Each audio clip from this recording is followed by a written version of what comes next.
Happy Monday, everybody. So we are going to continue reading in Lassie Come Home.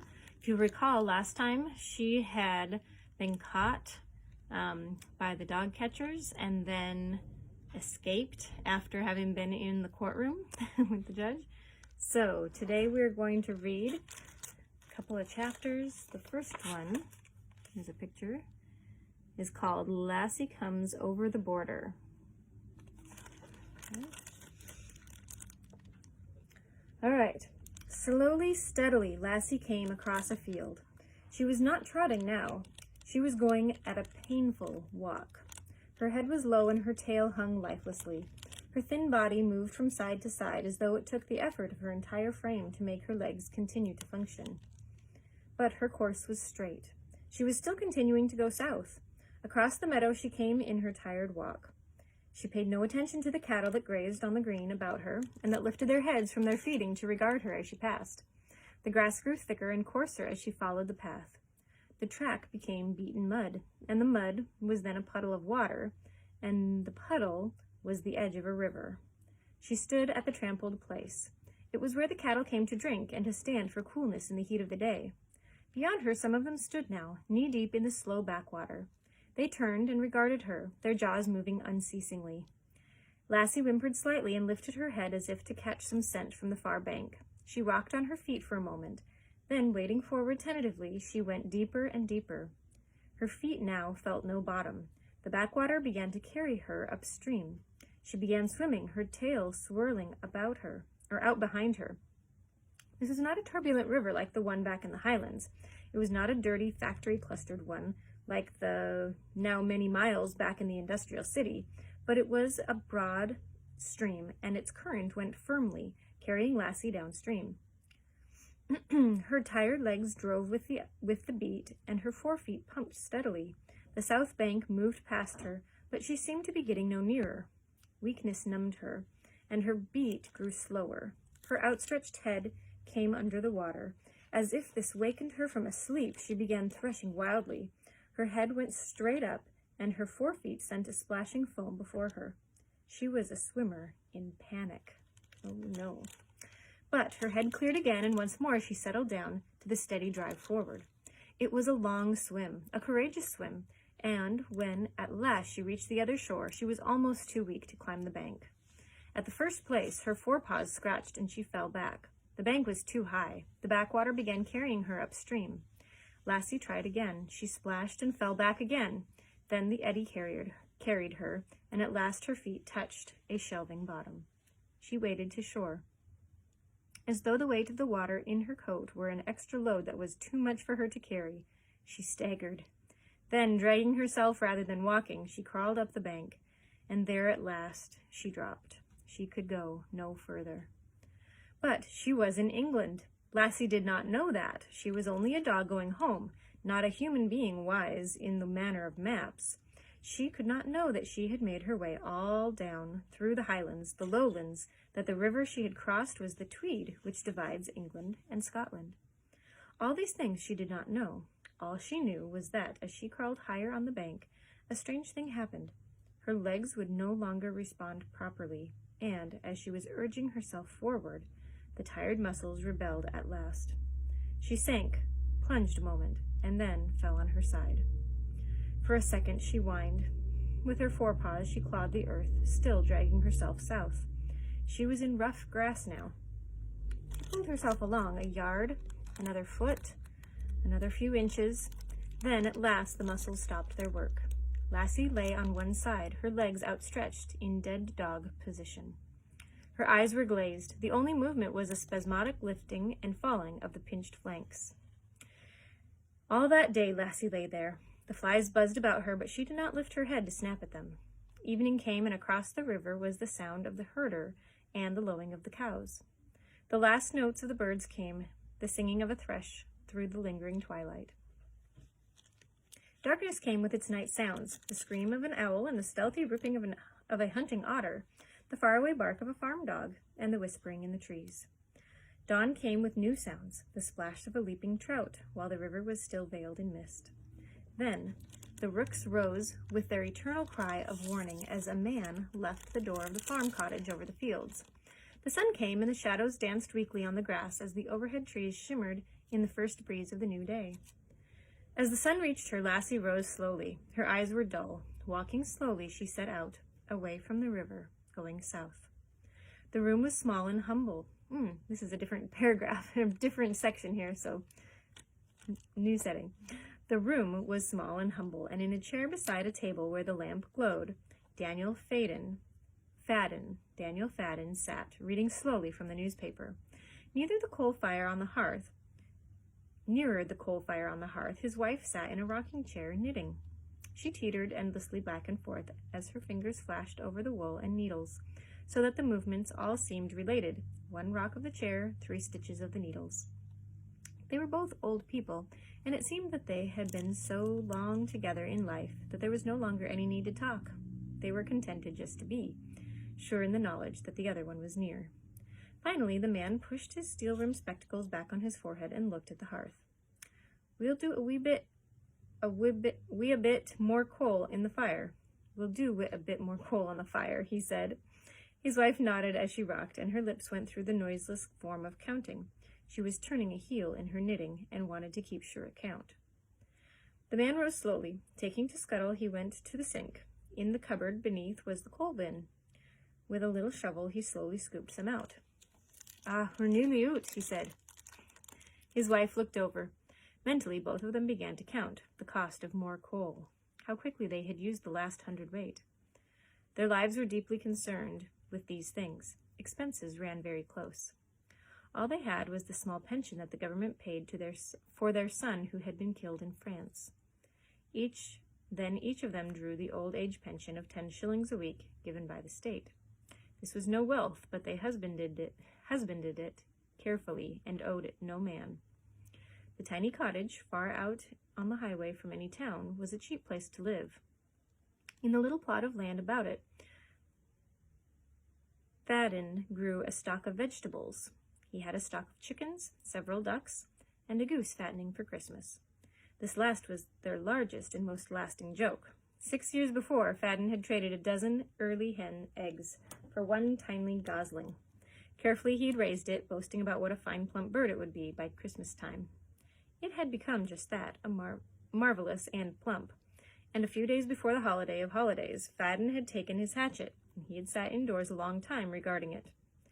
Finally, his wife, understanding, had looked up patiently. "Dan," she said, "I just don't think I'd favor goose this year. If you did a chicken instead, and—" "Aye, Dally," Fadden had said, "it would be a terrible waste. 1 big goose for just the 2 of us. Now, a chicken would be just right." And so the goose was spared. Each year after that, it was dutifully fattened for Christmas. "This year it goes," Fadden would always announce. "Fattening a goose all year just to strut and waddle around like he's a king of everything. This year he goes." And always the goose lived. His wife always knew it would. When Fadden announced belligerently that it was headed for the Yule oven, she would dutifully say, "Aye, Dan." And when he hemmed and hawed at the last minute and announced that a goose was much too big for the 2 of them, she would say, "Aye, Dan." Privately, she often said to herself that the goose would be living long after, as she put it, that the 2 of them were deep under the ground and at rest. But she would not have it otherwise. In fact, if Dan had ever gone through with his firmly announced intentions, she would have felt the world was dropping out from under her. Of course, it cost a lot to feed up a great hungry goose, but one could save in other ways. A penny here, a penny there. One could always buy carefully and save carefully, nursing the copper coins along. So their life went, with dignity and great content, but always with the thought of precious pennies, as it was this evening, when they both reckoned up the amount of coal and how long it had lasted. Never mind mending the fire, Dan," she said. "Just bed it up with ashes and we'll away to bed. We'll stay up too late anyhow. Oh, we stay up late, anyhow." "Sit ye there a while," Daniel said, for he knew Dally dearly loved to rock and knit before the hearth for a couple of hours in the evening. "It's early yet. I'll just put a little on. For heaven knows it's chilly enough tonight, nasty cold, and east rain." Dally nodded. As she rocked and she listened to the wind howling at the east of the low house and the slatting of the rain on the shutters. "It'll be coming up for autumn soon, Dan." "Aye, that it will. This is the first of them Easters, and cold, blaw right through a man's body to his bones. I hate to be out in it too long." His wife rocked steadily, and her mind wandered. Whenever anyone talked of bad weather, she always turned her mind back to young Danny. In those trenches, they had had no warm hearths. The men had lived their lives that first winter in muddy holes in the ground, sleeping there of nights with no shelter. A body would die, you would think, and yet, when Danny had come home on leave, there he was all glowing and healthy and fine. And when she'd asked him about being careful to keep his chest warm and his throat dry, he had laughed and held his sides, a big, booming, strong laugh. "Aye, after living through this winter in France, it's never cold that'll carry me off, Ma," he had boomed. And it wasn't cold or illness. Machine guns, his colonel had written in the letter that Dally still kept folded away beside her marriage license. Ah, war. Machine wars. Bullets took them all, the brave and the cowardly, the weak and the fine strong ones, like Danny. It wasn't the dying that took bravery then, for cowards could die. It was the living that took bravery, living in the mud and rain and cold, and keeping the spirit strong through it all. That was the bravery. And how often she pictured it, when the winds blew and the cold rain slatted. All so long ago, but she still pictured it, knitting, purling, rocking, knitting, purling, rocking. She halted her chair and sat with her head erect. For a moment she was still.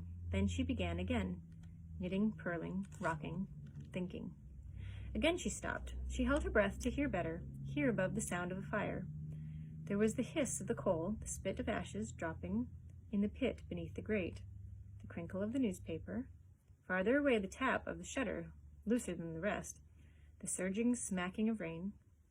Farther beyond that, there was another noise, out in the sweep of the wind. Or was it imagination from thinking of Danny so long ago? She dropped her head. Then she sat up again. "Dan, there's something by the chickens." He sat erect a moment. "Ah, no, Dally, you're always imagining things," he reproved. "There's not but a thing but the wind, and that shutter's a bit loose. I'll have to fix it." He went back to his reading, but the little gray-haired woman sat with head erect. Then she spoke again. "There, again. There is something." She rose. "If you won't go to see what's after your chickens, Daniel Fadden, I will." She took her shawl, but her husband rose. Now, he grumbled. "Sit ye down. If you want me to go, I'll just go to make your soul content. Now, I'll go look around." "Wrap your muffler around your neck first, then," she reproved. She watched him go, and then she was alone in the house. Her ears, attuned by the lonesomeness of the sounds of living, heard his footsteps go away, and a few moments later, above the noise of the storm, came back quickly. He was running. She jumped up and faced the door before it opened. "Get your shawl and come," he said. "I've found it. Where's the lantern?" Together they hurried out into the night, leaning against the gusts of wind and rain. Going up the road beside the hawthorn hedge that bordered the highway, at last the old man paused and scrambled down the bank. His wife held up the lantern.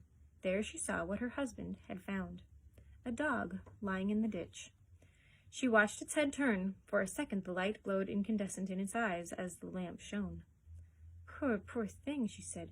"And who would leave their dog out on a night like this?" The words were torn away by the wind, but the old man heard the sound of her voice. "It's too done up to walk," he shouted. "Hold the lantern up." "Shall I give ye a hand? Hey?" She bent down and shouted, "Shall I give ye a hand?" "No, I can manage." She saw him bend and pick up the animal. Grasping the shawl against the gale that would pluck it away, she went beside him, holding the lantern high. "Go easy, Dan, now," she said. "Oh, poor thing." Here's a picture. There's Lassie laying down, and the man getting ready to pick her up. There's the woman holding the lantern and her shawl. She ran ahead of him to open the door. Panting, the old man struggled in. The door slammed, and two old people brought Lassie into the warmth of the hearth and laid her on the rug. They stood back a moment, looking at her. Lassie lay with eyes closed. "I doubt it'll live till the morn," the man said. "Well, that's no reason to stand there. We can at least try. Get your wet things off, quick, Dan, or I'll have you down too. Look at it shiver. It isn't dead. Get that sack for the bottom of the cupboard, Dan, and dry it off some." Awkwardly, the old man bent, rubbing the dog's drenched coat. "She's awful mucky, Dally," she said. "Your nice clean hearth rug will be all muddied up." "Then there'll be a job for you to shake it out in the morning," she answered tartly. "Wonder if we could feed it." The old man looked up. His wife was holding in her hand the can of condensed milk.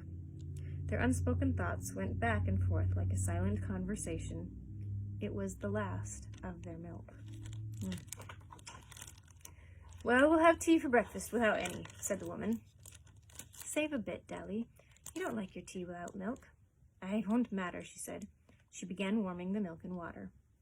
I often think we just do things from habit, Dan, she went on. They say in China now they always drink tea without milk. Happened because they haven't learned any better, he mumbled. He kept on rubbing the dog's cold body, and his wife stirred the milk in the pan on the grate. There was silence in the cottage. Lassie lay there, unmoving. In her half-conscious and terrible weariness, a feeling of dim peace stole over her. So many things came from the past and comforted her. The place smelled right. There was the mixed aroma of coal smoke and baking bread. The hands that touched her, they did not imprison or bring pain. Instead, they soothed and brought peace to sore and aching muscles. The people, they did not move suddenly or shout noisily or throw things that hurt. They went quietly, not startling a dog. There was warmth, too. This most of all. It was a drugging warmth which took the senses away and made awareness slip away, as if in a gentle stream that flowed on to forgetfulness and death. Only dimly Lassie knew of the saucer of warm milk set beside her head. Her senses would not come back from their half-conscious state. She tried to lift her head, but it would not move. Then she felt her head being lifted. The warm milk was being spooned down her throat. She gulped, once, twice, 3 times. The trickle of hotness went into her body. It finished the lulling of her senses. She lay still, and the milk, now being spooned into her mouth, dribbled out again and onto the rug. In the cottage, the woman rose and stood beside her husband. Do you think it's dying, Dan? It doesn't swallow anymore. I don't know, Dally. It may live the night. We've done the best we can. All we can do is just let it be. The woman stared at it. Dan, I think I'll sit up with it. Now, Dally, you've done your best, but it might need some help, and it's such a bonny dog, Dan. Bonny, that ugly mongrel of a stray. Oh, Dan, it's the bonniest dog I ever saw. Firmly, the old woman planted herself in the rocking chair and settled herself for a night of watching. A week later, Mrs. Fadden sat in her chair. The morning sunlight streamed through the window, and the memory of the storm seemed like a dream of long ago.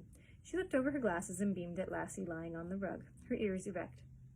It's himself, she said aloud, and you know it, don't you? There came the footsteps of her husband, and then the open door. You know, Dan, she knows your footsteps already, the woman said proudly. Ah, he said skeptically. She does, Dally maintained. The other day, when that peddler came, she just raised the roof, I tell you. My word, she let him know someone was home while you were in town. But she doesn't make a sound when she hears you coming, so she must know your footsteps. Ah, the man replied. She's smart, and she's bonny, the woman said, more to the dog than to the man. Isn't she bonny, Dan? Aye, that she is. And first off, you said she was ugly. Aye, but that was before. See, I just took an old comb and did her coat all pretty. They looked at Lassie, now lying with head erect in that lion-like posture that collies so often take. Her slim muzzle was held gracefully above the ruff that once again was beginning to show glossy white. Doesn't she look different? The woman asked proudly. Aye, that it does, Dally, the man said dolefully. The woman caught his ominous tone. Well, what's the matter? Dally, you see, that's just it. First off, I thought she was a mongrel, but now, well, she's a fine dog. Of course she's a fine dog, the old woman said happily. All she needed was a bit of warmth and a little to eat and somebody to be kind to her. The man shook his head as if exasperated at his wife, who did not see what he was driving at. But don't you understand, Dally? She's a fine dog, and now she's all cleaned up and getting better. You can see she's a very valuable dog. And what? Well, a valuable dog will have owners somewhere. Owners? Fine owners who'd leave a poor thing out wandering a bony and starving on a night like we took her in? Owners indeed. The man shook his head and sat in his chair heavily. He stuffed his clay pipe. No, Dally, it's no good. She's a valuable dog, and I can see it now. So don't get your heart set on her, because any day the owner might come. The woman sat, her mind worrying over this new and terrible thought. Her beautiful dog. Her dog. She stared at the fire, and then, for a long time, at Lassie. Finally she spoke. Well then, if this has got to be taken away from us, Dan, it might as well be sooner as later. Oh, if anyone owns it. Find out, will you, Dan? Go ask around. The man nodded. It's honest, he said. I'll go to town and ask around tomorrow. No, Dan, today. Go right now, for I'd never have a minute's peace or sleep a wink until I knew. Go today and ask around everywhere. Then if she's to go, she'll go. And if nobody owns her, then we've done our duty and can rest easy. The man puffed his pipe, but the woman gave him no rest until he agreed to go that day. At noon he set out, walking slowly down the road to the town, 4 miles away. All through the afternoon the woman rocked. Sometimes she went to the door and looked down the highway. It was a long afternoon. The minutes dragged for the old woman. It was falling dusk when at last she heard the footsteps. Almost before the door opened, she began, Well, I asked all around the place, everywhere. Nobody seems to have asked her. Then she's ours. The woman beamed with joy and looked at the proud dog, still thin and pinched, but to her the perfection of canine breeding. She's ours, she repeated. We gave them their chance. Now she's ours. Well, no, Dally, they may pass by chance and see her, so don't. She's ours now, the woman repeated solidly. Mentally, she was resolving that no owner should pass and ever see the dog. She would see to that. The dog should stay always beside her in the cottage. She would not have it running around loose outside for that terrible unknown owner to see as he passed by. We have a short chapter coming up next. We'll try to get through that here today still. This is called The Noblest Gift, Freedom. Lassie lay on the rug. Strength had returned to her in 3 weeks that she had been in her new home. Her senses were back to normal, and her muscles were almost as strong as ever. Other things had come back to her, too. When she had been weak and ill, these had been like forgotten things, but now they grew each day with the return of her health, insistent and demanding. The one driving force of her life was wakened, and it was leaving her no peace. It always grew worse in the afternoons. As the clock moved round toward 4 o'clock, it became maddening. It was the time sense. It was time. Time to go. Time to go for the boy. Lassie rose and went to the door. She whined and lifted her head. Ah, now, girl. It was the old woman. You've been out for a walk with me on the string. You don't need to go out again, so come back here and rest yourself. But Lassie would not obey. She poked with her muzzle at the door, and she walked to the window and stood on her hind legs. She dropped to all fours and went back to the door. Then, like an animal in a cage, she began pacing back and forth. She kept it up endlessly, walking to the door and turning, walking to the window and turning. She kept it up, her feet padding on the stone floor of the cottage. The click of her paw nails went as rhythmically as the click of the old woman's knitting needles. An hour later, Lassie ended her patrol. Slowly she went to the hearth rug. The time was past. She lay down and regarded the fire with unblinking eyes. Animals are creatures of habit, but new habits can be formed. There was a real chance that Lassie would forget and become contented in her new home. The couple treated her with all the love of their simple life, and she obeyed them and came to them when they called, and allowed them to stroke and fondle her. But she did it with the forbearance of a dog that has only one master, and he is absent. For Lassie did not forget. Instead, with her returning health, she remembered more and more, and her daily patrolling in the late afternoon became longer and more agitated. Nor did the old couple fail to notice it. The old woman was so treasured of this new thing of affection that had come into her life. She was aware of every least move that Lassie made. Such a steady occurrence as Lassie's afternoon pacing between the window and the door could not be disregarded. The woman hoped and almost dreamed that the dog would forget the outside world and be content in her small, snug, humble world of the cottage and the chickens and the goose. But finally she realized that it was no use, for Lassie began to refuse her food. Then the old woman knew. She sat long one evening, and at last, out of silence, she spoke. Dan, what is it now? She's not happy here. Happy? Who isn't? What are you talking about? You know what I'm talking about. Herself. She's not happy. She's fretting. Oh, now nonsense. You think more of that dog. Every time herself winks an eyebrow, you think she's got the measles or the plague, or I don't know. The woman turned her eyes on herself, as they had christened Lassie. So that's what they called her. Her name was Herself. She shook her head. No, I didn't tell ye, but the last 3 days, Dan, she's not eaten. The man lifted his glasses to his forehead and studied the dog. Then his regard came to his aged wife.